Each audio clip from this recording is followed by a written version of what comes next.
Hello मेरे प्रिय योद्धाओं, कैसे हैं आप सब। उम्मीद करता हूँ आप सब स्वस्थ होंगे, मस्त होंगे और आप सबकी तैयारी भी लाजवाब तरीके से चल रही होगी। स्टूडेंट, आज की इस वीडियो में हम क्लास 12 समाजशास्त्र का एक वायरल पेपर का पोस्टमार्टम करने वाले हैं, तो बने रहिए वीडियो के अंत तक। चलिए देखते हैं इस वायरल पेपर का सोल्यूशन है। इस पेपर का कोड है 340FS, जो कि आपके बोर्ड एग्जाम क्लास 12 के लिए वेरी वेरी इंपॉर्टेंट है। चलिए देखते हैं इसका सारा का सारा सोल्यूशन आज की इस वीडियो में। सबसे पहले खंड का है, जो कि बहुविकल्पीय प्रश्न है और उसका प्रश्न नंबर 1 है, आर्य समाज की स्थापना कब हुई। आर्य समाज की स्थापना कब हुई। Option A 1873, option B 1874, option C 1875, option D 1876। इसका जो राइट ऑप्शन है option C is correct option, 1875 इसका राइट ऑप्शन है। नेक्स्ट क्वेश्चन है क्वेश्चन नंबर 2, हरित क्रांति का सर्वाधिक प्रभाव किस राज्य पर पड़ा। Option A Punjab, option B Bihar, option C Madhya Pradesh, option D Uttar Pradesh. इसका जो राइट ऑप्शन है option A is correct option, Punjab. Next question है क्वेश्चन नंबर 3, संविधान के किस संशोधन में पहली बार पंचायती राज को संवैधानिक परिस्थिति प्रदान की गई। ऑप्शन ए 42वें संशोधन, ऑप्शन बी 72वें संशोधन, ऑप्शन सी 73वें संशोधन, ऑप्शन डी 74वें संशोधन। तो इसका जो राइट ऑप्शन है option C is correct option, 73वें संशोधन। नेक्स्ट क्वेश्चन है, जनसंख्या वृद्धि का सिद्धांत किसने दिया। Option A Spencer, option B Weber, option C Sorokin, option D Malthus. इसका जो राइट ऑप्शन है option D is correct option, Malthus इसके राइट ऑप्शन है। नेक्स्ट क्वेश्चन है क्वेश्चन नंबर 5, निम्नलिखित में से कौन संस्कृति की विशेषता नहीं है। ऑप्शन ए अधिवैयक्तिक, ऑप्शन बी अनुकूलनशीलता, ऑप्शन सी सामाजिक गुण, ऑप्शन डी जैविक उत्तराधिकार। इसका जो राइट ऑप्शन है option A is correct option, अधिवैयक्तिक इसका राइट ऑप्शन है। नेक्स्ट क्वेश्चन है क्वेश्चन नंबर 6, निम्नलिखित में से कौन सी जनजातीय समाज में प्रमुख विशेषता है। ऑप्शन ए विज्ञान, ऑप्शन बी तकनीकी, ऑप्शन सी शिक्षा, ऑप्शन डी सामान्य भाषा। इसका जो राइट ऑप्शन है ऑप्शन डी करेक्ट ऑप्शन, सामान्य भाषा। नेक्स्ट क्वेश्चन है क्वेश्चन नंबर 7, आदि जनजातीय समाज की विशेषता है उदारीकरण के प्रतिकूल प्रभाव क्या है। ऑप्शन ए कृषि संकट, ऑप्शन बी लघु उद्योगों पर प्रतिकूल प्रभाव, ऑप्शन सी आप असमानता, ऑप्शन डी इनमें से सभी। इसका जो राइट ऑप्शन है option D is correct option, इनमें से सभी इसका राइट ऑप्शन है। नेक्स्ट क्वेश्चन है क्वेश्चन नंबर 8, किसने कहा कि जात एक बंद वर्ग है। ऑप्शन ए मजूमदार यो Madan, option B Herbert Risley, option C GS Ghurye, option D August Comte. इसका जो राइट ऑप्शन है option A is correct option, Majumdar इसके जो है राइट ऑप्शन है, मजूमदार एवं मदन इसके राइट ऑप्शन है। नेक्स्ट क्वेश्चन है क्वेश्चन नंबर 9, चिपको आंदोलन के जनक कौन थे। Option A Sunder Lal Bahuguna, option B Medha Patkar, option C Mahatma Gandhi, option D Amrita Devi. इसका जो राइट ऑप्शन है option A is correct option, Sunder Lal Bahuguna इसके राइट ऑप्शन है। नेक्स्ट क्वेश्चन है क्वेश्चन 10, इंडियन विलेज पुस्तक किसने लिखा। Option A M.N. Srinivas, option B J.H. हडून, option C S.C. Dubey, option D A.R. Desai. इसका जो राइट ऑप्शन है option C is correct option, S.C. Dubey. Next question है खंड खा, जो कि अति लघु उत्तरीय प्रश्न है। क्वेश्चन नंबर 11, समुदाय से आप क्या समझते हैं। समुदाय से आप क्या समझते हैं। तो इसका उत्तर है, समुदाय व्यक्तियों का एक समूह है जो एक निश्चित भौगोलिक क्षेत्र में रहता है, जिसकी गतिविधियां एवं हितों के सामान्य केंद्र हो तथा जो जीवन के प्रमुख कार्य इकट्ठे मिलकर करते हैं उसे समुदाय कहते हैं। ये क्वेश्चन नंबर 11 का आंसर है। नेक्स्ट क्वेश्चन है क्वेश्चन नंबर 12, ग्रामीण नगरीय शहर क्या है। इसका उत्तर है, ग्रामीण नगरीय शहर से तात्पर्य ऐसे शहर से है जो पूर्ण रूप से नगर के मापदंड को पूरा नहीं करते हैं। इसे सेमी अर्बन भी कहते हैं। यहाँ के लोगों जीवन स्तर ग्रामीण स्तर का ही होता है, किंतु अन्न उपलब्धता पश्चिमी से अधिक होता है।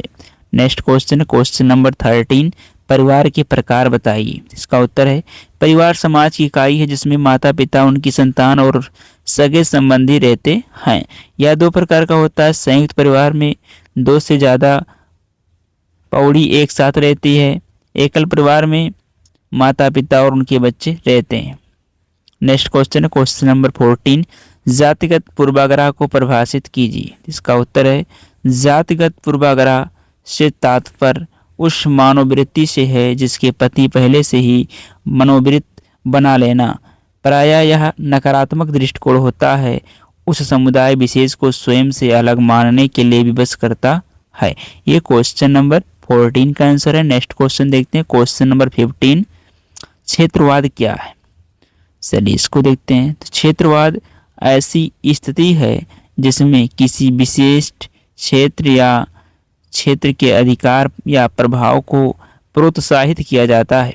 क्षेत्रवाद को एक राजनीतिक, सांस्कृतिक एवं भावनात्मक अनुभव के रूप में वर्गीकृत किया जा सकता है। ये क्वेश्चन नंबर 15 का आंसर है। नेक्स्ट क्वेश्चन देखते हैं क्वेश्चन नंबर 16, धर्मनिरपेक्षता को परिभाषित कीजिए। इसका उत्तर है धर्मनिरपेक्षता एक ऐसी अवधारणा है जिसमें सभी धर्मों को राज्य से समान दर्जा, मान्यता और समर्थन दिया जाता है।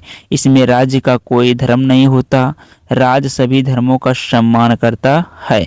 ये क्वेश्चन नंबर 16 का आंसर है। नेक्स्ट क्वेश्चन है क्वेश्चन नंबर 17, साक्षात्कार प्रणाली के 3 गुण बताइए। साक्षात्कार प्रणाली के 3 गुण, चलिए इसका उत्तर देखते हैं। इसमें साक्षात्कार प्रणाली के 3 गुण, पहला इसमें विचारों का आदान प्रदान, साक्षात्कारकर्ता एवं साक्षात्कारदाता के बीच विचारों का आदान प्रदान होता है तथा विचार विमर्श करके एक निष्कर्ष पर पहुंचते हैं। दूसरा है विस्तृत सूचनाओं की प्राप्ति। इस विधि में व्यक्तियों से विस्तृत सूचनाएं एकत्रित की जा सकती हैं। तीसरा है मनोवैज्ञानिक दृष्टि से उपयोगी। इस पद्धति का सबसे बड़ा महत्व इसकी मनोवैज्ञानिक उपयोगिता है। इसमें व्यक्ति के मनोभावी का अध्ययन करने का आधार प्राप्त होता है। ये क्वेश्चन नंबर 17 का आंसर था। नेक्स्ट क्वेश्चन देखते हैं क्वेश्चन नंबर 18, उपनिवेशवाद किसे कहते हैं। चलिए इसका उत्तर देखते हैं। उपनिवेशवाद एक ऐसी व्यवस्था है जिसमें एक शक्तिशाली देश द्वारा उपनिवेश या बस्तियों को अपने राजनीतिक और आर्थिक हितों के लिए उपयोग करता है। ये क्वेश्चन नंबर 18 का आंसर है। नेक्स्ट क्वेश्चन देखते हैं क्वेश्चन नंबर 19, ग्रामीण समाज की कोई 3 विशेषताएं बताइए। इसका उत्तर है ग्रामीण समाज की 3 विशेषताएं निम्नलिखित हैं। पहला है कृषि मुख्य व्यवसाय। ग्रामीण समाज की व्यवस्था खेती होता है तथा खेती एवं पशुपालन लोगों के अर्थ के साधन होते हैं। दूसरा है परंपरावादी जीवन। ग्रामीण समाज के लोग परंपरावादी जीवन जीते हैं, वो अपनी प्राचीन परंपरा का सदैव पालन करते हैं। नेक्स्ट है तीसरा, प्राथमिक संबंधों की प्रधानता। गांव में लोग एक दूसरे को व्यक्तिगत रूप से जानते हैं। नेक्स्ट क्वेश्चन है क्वेश्चन नंबर 20, भूमंडलीकरण से आप क्या समझते हैं। तो इसका उत्तर है भूमंडलीकरण एक प्रक्रिया है जिसमें दुनिया भर में विभिन्न देशों और संस्थाओं के बीच आर्थिक, सांस्कृतिक, राजनीतिक और तकनीकी संबंधों में समन्वय बढ़ाने का प्रयास किया जाता है। ये क्वेश्चन नंबर 20 का आंसर था। नेक्स्ट क्वेश्चन है जो कि लघु उत्तरीय प्रश्न है। क्वेश्चन नंबर 21, भारत में श्रमिक आंदोलन के प्रमुख कारणों का मूल्यांकन कीजिए। इसका उत्तर है भारत में श्रमिक आंदोलन के प्रमुख कारण खराब कामकाजी स्थितियां और जीवन का स्तर। भारत में अधिकांश श्रमिकों जैसे कारखानों के श्रमिक, खनिक आदि को कम वेतन पर कठिन कामकाजी परिस्थितियों में लंबे समय तक काम करना पड़ता है। कम मजदूरी। भारत में श्रमिक वर्ग को कम वेतन दिया जाता था जिससे वे अपनी बुनियादी जरूरतें भी पूरा नहीं कर पाते थे। असमान व्यवहार, श्रमिकों के साथ असमान व्यवहार किया जाता था। इसके अतिरिक्त आवश्यकताओं तक पहुंचकर अभाव आज भारत में श्रमिक आंदोलन के मूल कारण थे। नेक्स्ट क्वेश्चन है क्वेश्चन नंबर 22। नगरीकरण क्या है? नगरीकरण क्या है, इसकी गुण एवं दोषों की व्याख्या कीजिए। तो इसका उत्तर है नगरीकरण शब्द का तात्पर्य उस प्रक्रिया से है जिसमें एक अधिवास जो अपनी प्रकृति और विशेषताओं में ग्रामीण है, वृद्धि, प्रसार या परिवर्तन द्वारा नगरीय हो जाता है। दोष: सघन जनसंख्या, जमीन में ज़्यादा कीमत, शिक्षा ज़्यादा महंगी, अत्यधिक अपराध, बेरोजगारी, प्रदूषण आदि। गुण: बेहतर शिक्षा, एक बेहतर सामाजिक जीवन, अधिक प्रभावी चिकित्सा सेवा, मनोरंजन के लिए अधिक विकल्प, बेहतर भूमि उपयोग, अच्छे रोजगार के साधन आदि। ये था क्वेश्चन नंबर 22 का आंसर। नेक्स्ट क्वेश्चन है क्वेश्चन नंबर 23। भारतीय संस्कृति की प्रमुख विशेषता विविधता में एकता है। कंचन की पुष्टि कीजिए। भारतीय विभिन्न संस्कृति, नस्ल, भाषा और धर्म का देश है। ये विविधता में एकता की भूमि है, जहाँ अलग अलग जीवन शैली और तरीकों के लोग एक साथ रहते हैं। वो लोग आस्था, धर्म और विश्वास में भी साथ रहते हैं। इन भिन्नताओं के बावजूद भी भाईचारे और मानवता के संबंध के साथ रहते हैं। आप तथा दूसरे की भावनाओं का सम्मान करते हैं। क्वेश्चन नंबर 23 का आंसर है। नेक्स्ट क्वेश्चन है क्वेश्चन नंबर 24। हरित क्रांति एवं सामाजिक परिणाम पर चर्चा कीजिए। तो इसका उत्तर है हरित क्रांति का तात्पर्य विशेष रूप से गेहूं और चावल के लिए उच्च उपज वाले बीजों के उपयोग के परिणाम स्वरूप खाद्यान्न उत्पादन में वृद्धि से है। हरित क्रांति के सामाजिक परिणाम: हरित क्रांति के कारण अनाजों के उत्पादन में वृद्धि हुई, जिसके कारण गांव के समाज उन्नत हुआ, लोगों के क्रय शक्ति बढ़ा, भूख से छुटकारा मिला, लोगों ने अपनी कृषि अधिशेष को अन्य जगह निवेश किया, जिससे ग्राम समृद्ध हुआ। नेक्स्ट क्वेश्चन है क्वेश्चन नंबर 25। जनसंपर्क माध्यम से आप क्या समझते हैं? इसके विभिन्न प्रकारों की चर्चा कीजिए। इसका उत्तर है जनसंपर्क माध्यम से तात्पर्य उन मीडिया प्रौद्योगिकियों से है जिनका उपयोग व्यापक दर्शकों पर तक सूचना प्रसारित करने के लिए किया जाता है। मास मीडिया यानी जनसंपर्क के साथ अनेक प्रकार होते हैं, जैसे टेलीविजन, समाचार पत्र, फिल्में, पत्रिकाएं, रेडियो, वीडियो, खेल और सीडी आदि। इस प्रकार जनसंपर्क माध्यम दो प्रकार के होते हैं, print media, electronic media. Next question है क्वेश्चन नंबर 26। संविधान सामाजिक परिवर्तन के एक यंत्र के रूप में प्रयुक्त होता है। इस कथन की व्याख्या कीजिए। इसका उत्तर है किसी राष्ट्र का संविधान उस देश समाज की बदलती धाराओं के अनुकूल होता है और अधिक न्याय संगत भविष्य की दिशा में इसकी प्रगति का मार्गदर्शन करता है। भारतीय संविधान में निहित कानून के समक्ष समानता, नागरिकों के मौलिक अधिकार, राज्य को नीति निर्देशक सिद्धांत आदि कई पुराने कार्यकर्ताओं को समाप्त करने में महत्वपूर्ण भूमिका निभाई, जैसे हिंदू कोड बिल, 3 तलाक आदि। ये क्वेश्चन नंबर 26 का आंसर है। नेक्स्ट क्वेश्चन है क्वेश्चन नंबर 27। सामाजिक सर्वेक्षण किसे कहते हैं? इसके प्रमुख उद्देश्य बताइए। किसी विशेष प्रयोजन हेतु सूक्ष्म रूप से देखने, परखने अथवा निरीक्षण करने की प्रक्रिया को सर्वेक्षण कहते हैं। सामाजिक सर्वेक्षण साधारण सर्वेक्षण की अपेक्षा अधिक महत्वपूर्ण होता है। इसके अर्थ सामाजिक अनुसंधान की उस पद्धति से है जिसके द्वारा अनुसंधानों घटना स्थल पर जाकर उसका वैज्ञानिक रूप में अवलोकन करता है तथा उसके संबंध में जानकारी प्राप्त करता है। नंबर 1, सामाजिक तथ्यों का संकलन नंबर 2 सामाजिक समस्याओं का अध्ययन, नंबर 3 कार्य कारण संबंधों की खोज।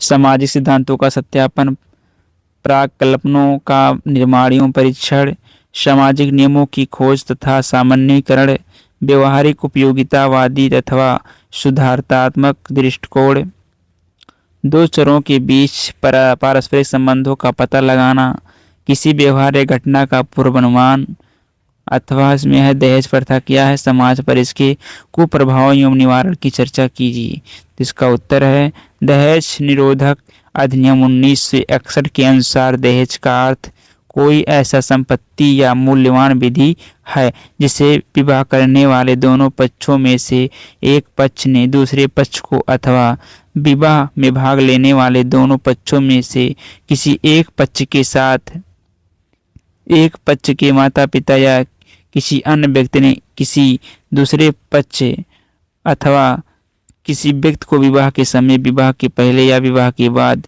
विवाह की आवश्यकता शर्त के रूप में दी हो अथवा देना स्वीकार किया हो। दहेज प्रथा का कुप्रभाव, बालिकावध, पारिवारिक विघटन, हत्या एवं आत्महत्या, निम्न जीवन स्तर, बहुपत्नी विवाह, बेमेल विवाह, विवाह की समाप्ति, अनैतिकता, अपराध को प्रोत्साहन, खियों की निम्न स्थिति आदि। नेक्स्ट क्वेश्चन है दहेज प्रथा एक सामाजिक बुराई है, अतः इसे समाप्त करने के लिए निम्न उपाय करना उपयोगी है।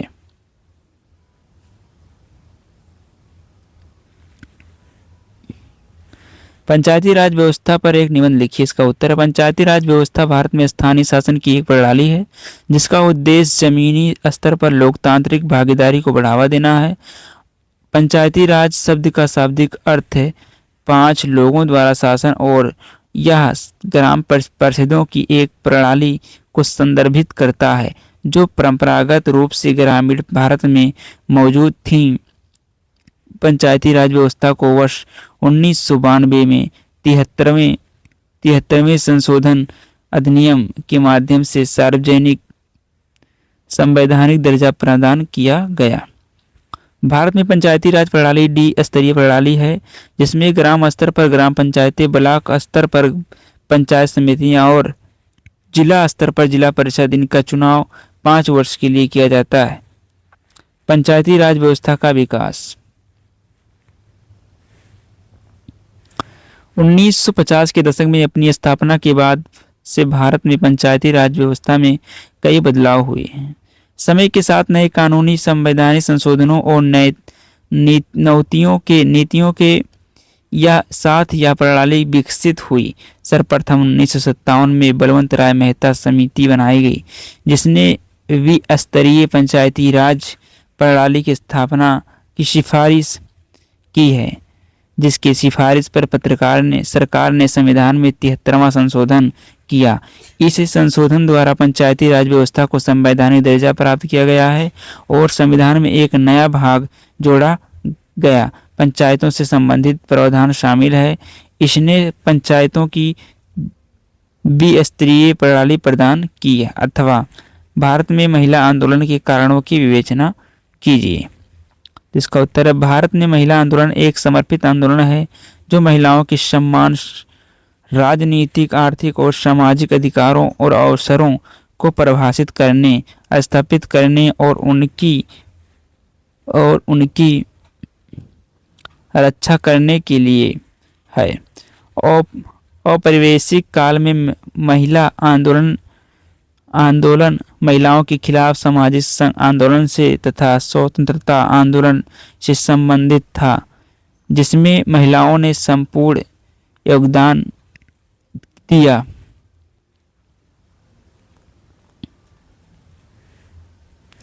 जिसके परिणाम स्वरूप सती प्रथा तथा बाल विवाह की समाप्ति हुई। स्त्रियों की शिक्षा के विशेष प्रावधान किए गए। स्वतंत्रता पश्चात महिला आंदोलन सुरक्षा तथा भेदभाव से संबंधित था, जिसके परिणाम स्वरूप संविधान में विशेष प्रावधान किए गए तथा कार्यस्थल पर शोषण के खिलाफ नियम बनाए गए। महिलाओं के लिए घरेलू हिंसा के खिलाफ कानून का निर्माण हुआ।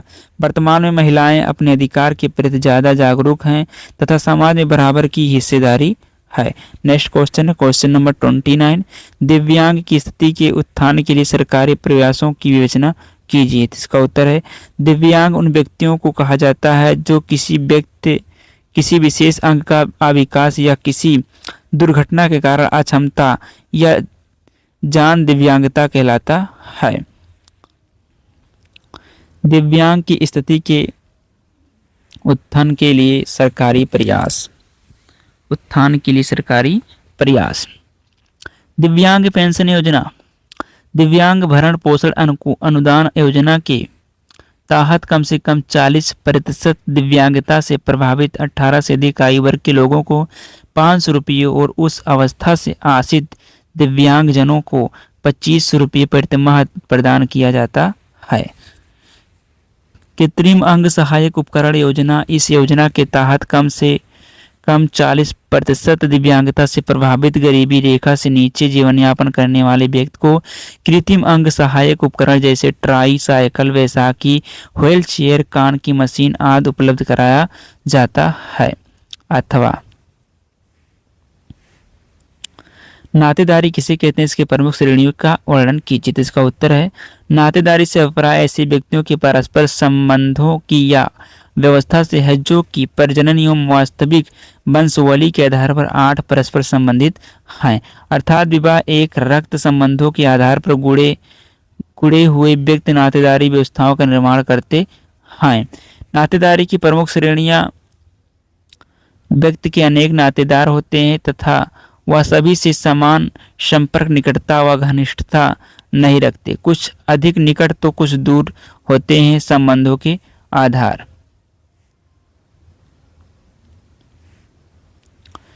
पर। नातेदारियों की श्रेणी विभिन्न श्रेणियों में बांट सकते हैं। विद्वान मरमोहक ने इसे 3 श्रेणियों में विभाजित किया। पहला, प्राथमिक संबंधी, जब व्यक्ति किसी व्यक्ति से प्रत्यक्ष संबंधित होता है या जिनमें सत्ता रक्त संबंध, उसे प्राथमिक संबंध कहते हैं, जैसे पिता पुत्र, पिता पुत्री, माता पुत्र, भाई बहन आदि। दूसरा, द्वितीयक संबंधी के प्राथमिक संबंधियों के प्राथमिक संबंधी होते हैं, उन्हें द्वितीयक संबंधी कहते हैं, जैसे चाचा, भतीजा, मामा, नग्न आदि। तीसरा है तृतीयक संबंधी। इस श्रेणी में तन नातेदारों को शामिल किया जाता है जो प्राथमिक संबंधों के द्वितीयक संबंधी या तृतीयक संबंधी के प्राथमिक संबंधी होते हैं, दादा दादी आदि। तो ये था आज का वायरल पेपर जिसका सारा का सारा सलूशन मैंने आज की इस वीडियो में प्रोवाइड करा दिया हूँ। तो आई होप आप सभी को वीडियो पसंद आया होगा। तो प्लीज़ वीडियो को लाइक करिए, शेयर करिए, सब्सक्राइब करिए और जिस भी टॉपिक पे आपको वीडियो चाहिए प्लीज़ कमेंट कीजिए। तो आज के लिए इतना ही, मिलते हैं नेक्स्ट वीडियो में। तब तक के लिए पढ़ते रहिए, मस्त रहिए। जय हिंद, जय भारत।